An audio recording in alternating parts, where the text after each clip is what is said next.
What's going on, everybody? My name is student Dr. Eli, and welcome back to my channel. I decided to make this video for all my pre-dents and dental students out there. This is how you can set yourself up to be a great orthodontics applicant. Before we get into the video, my name is Eli, and I'm a fourth-year dental student at Boston University, Goldman School of Dental Medicine, and an incoming orthodontics resident at Indiana University School of Dentistry. On this channel, I make dental school vlogs as well as videos with advice for pre-dental students. So if that's something you're interested in, please make sure you subscribe, like the video, share the channel with anyone who might find it interesting, etc. Now, at some point during this video, I am going to mention the number one most important thing about getting into orthodontics. So you want to watch this video all the way through and make sure you catch that, because it's not GPA, it's not class rank, it's not your GRE score or anything like that. Make sure you watch the video all the way through, because I'm not going to put it at the end either. I'd also like to mention that some of the things that I mentioned in this video are from a presentation that I listened to during my third year from Dr. Kelton Stewart, who is the Department Chair of Graduate Orthodontics at the program that I'm going to. He is only one person out of all the possible program directors, department chairs, etc. So he is culminating this advice from many different program directors. However, it is not law. Therefore, this is one thing I want to say before starting the video. If you truly want to be an orthodontist, do not let anything stop you, and do not count yourself out because of things that you may have heard or things you may think. Just because you are not number one in your class, just because you don't have a 4.0, just because you don't have an excellent GRE score, does not mean you cannot be an orthodontist, okay? So do yourself a favor and do not count yourself out before you allow anyone else to. Cool. Now let's move forward. So, if you're in dental school and you have your sights set on orthodontics, you know the competition is fierce. It is one of the most competitive specialties in dentistry to get into, mostly because of its work-life balance, or its reputation for having a great work-life balance and for being easy on your body. In this video, we will dive into everything that you need to be doing right now in order to become a competitive applicant for orthodontic specialty. So, what matters when you're applying to orthodontic residency? Everything. Everything matters. Nothing matters more than anything else, except for the one thing that I will mention in this video. So, you need to have a good GPA, GRE score, class rank. You need to do research, you need to be involved in some extracurriculars, and you need to have money. Honestly, applying to orthodontics residency was not cheap at all. I only applied to 13 programs, which is on the lower side for most people, and I spent upwards of $2,000 applying as a fourth-year dental student. That's not some easy money to come up with, because you're broke in dental school, okay?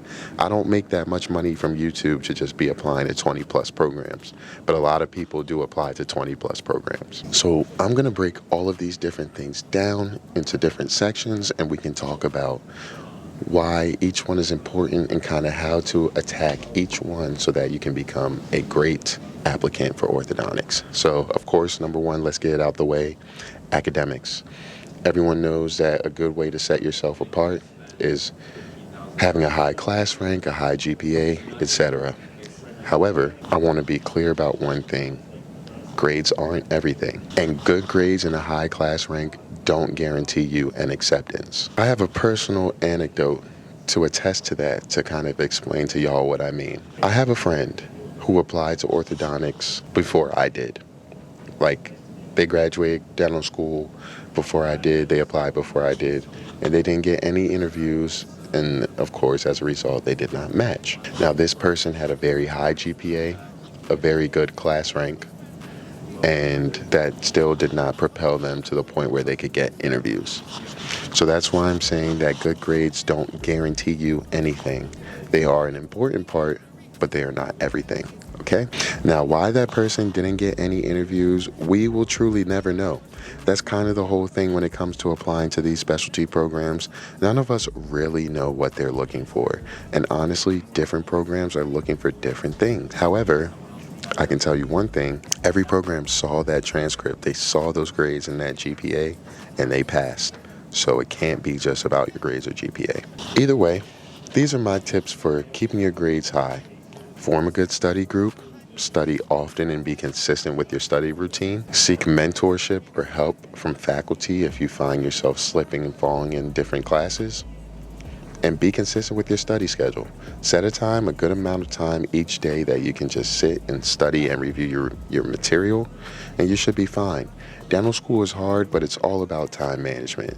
If you made it this far, you can make it through. So next, we can talk about the GRE, because that is a standardized test that most orthodontic programs still require.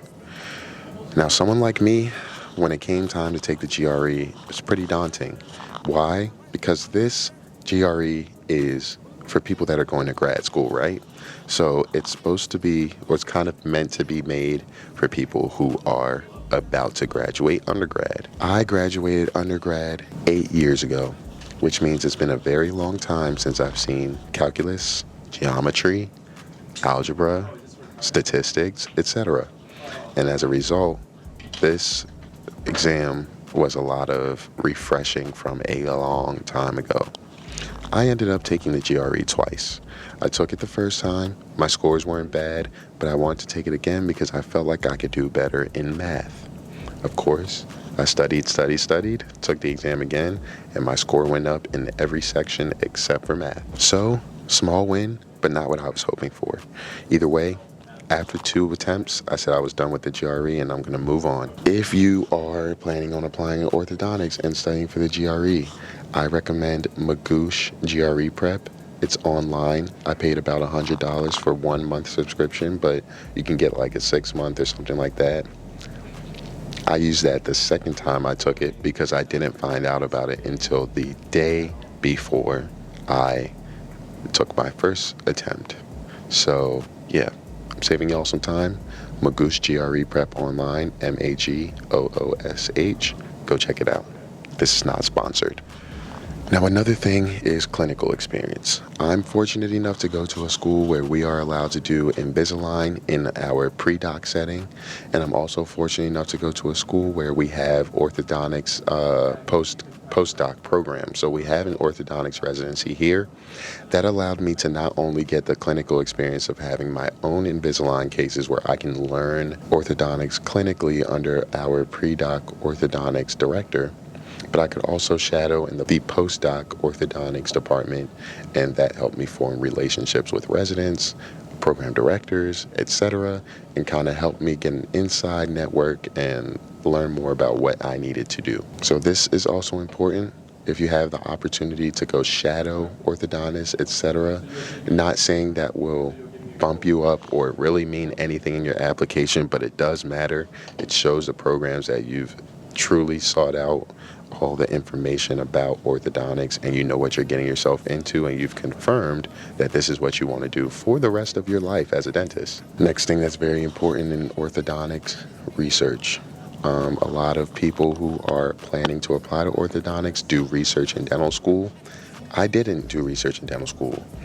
I actually worked at NIH for 2 years before dental school, working on drug abuse research in neuroscience, so it also wasn't necessarily dentistry related, but I did get a publication from the NIH, and I think at the end of the day, it told programs that I was applying to that I was very familiar with research at a very rigorous level, and that I would be able to handle research on a graduate level. A good way to try to get involved in research in dental school is if your school has an orthodontic study club that you can join, or if your school has orthodontic residency at their school, talk to a resident about getting involved in their research project, helping them with statistics or data analytics or something. At the end of the day, it'll show that you have the initiative and that you're truly interested in doing orthodontics as a career.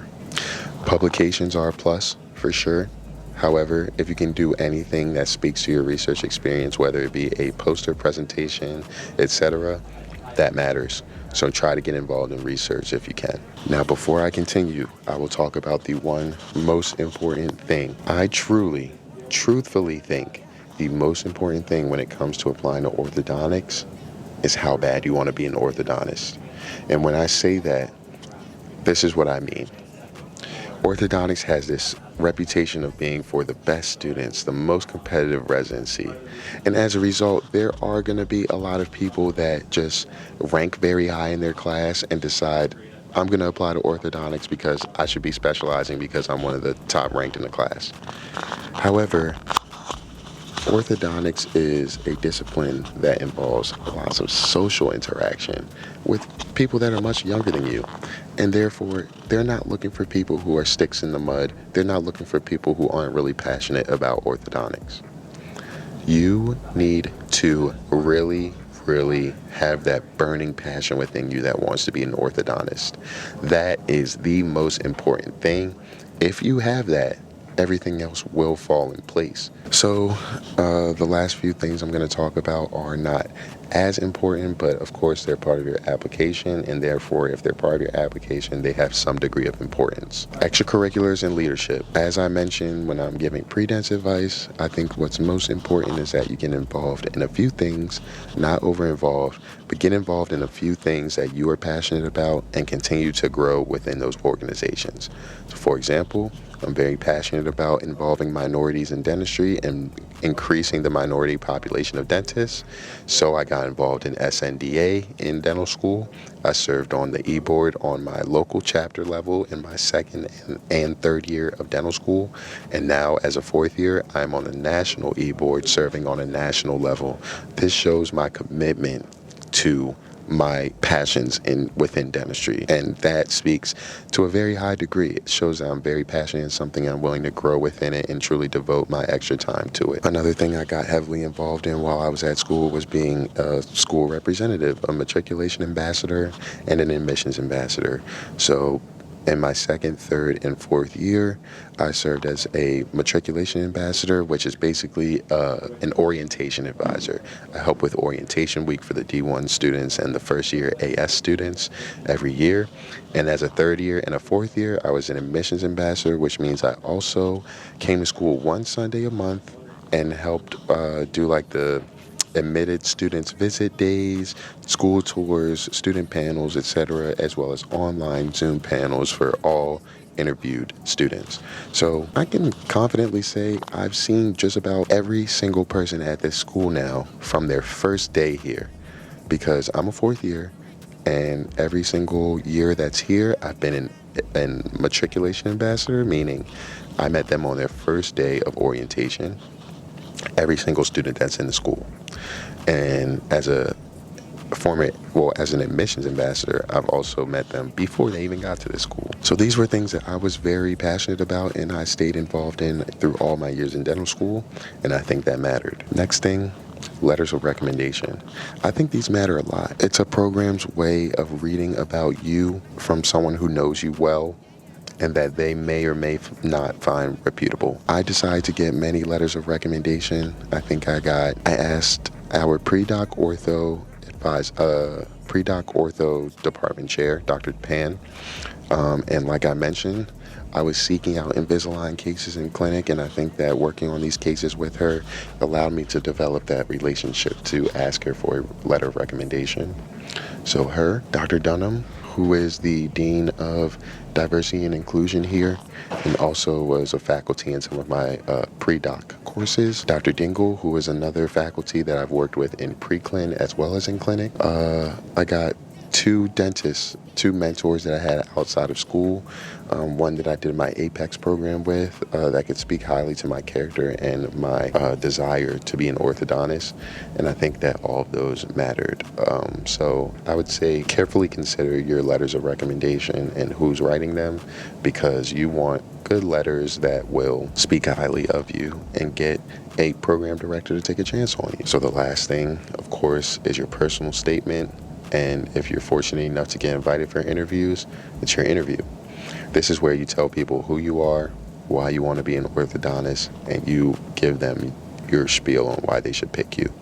Very, very important parts of the application process, because this is your one chance to leave a good impression, or two chances: your personal statement and your interview. If they read those personal statements and you don't bore them, and they say, hey, I do think this kid really wants to be an orthodontist, let's bring him in for an interview, and they like you in the interview, you have a good chance of matching.